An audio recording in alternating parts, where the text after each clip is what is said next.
கர்த்தருக்கு ஸ்தோத்திரம். ரோமர் 8ஆம் அதிகாரம் 31ஆம் வசனத்திலிருந்து 39ஆம் வசனம் வரை. தேவன் நம்முடைய பட்சத்திலிருந்தால் நமக்கு விரோதமாய் இருப்பவன் யார்?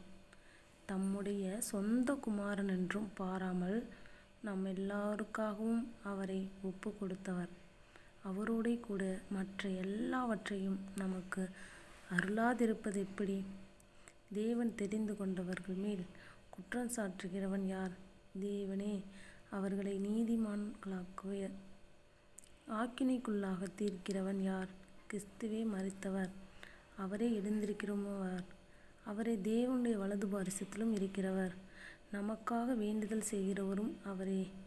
உமது நிமித்தம் எந்நேரமும் கொல்லப்படுகிறோம், அடிக்கப்படுகிற ஆடுகளைப் போல எண்ணப்படுகிறோம் என்று எழுதியிருக்கிறபடி நேரிட்டாலும் கிறிஸ்துவின் அன்பை விட்டு நம்மை பிரிப்பவன் யார்?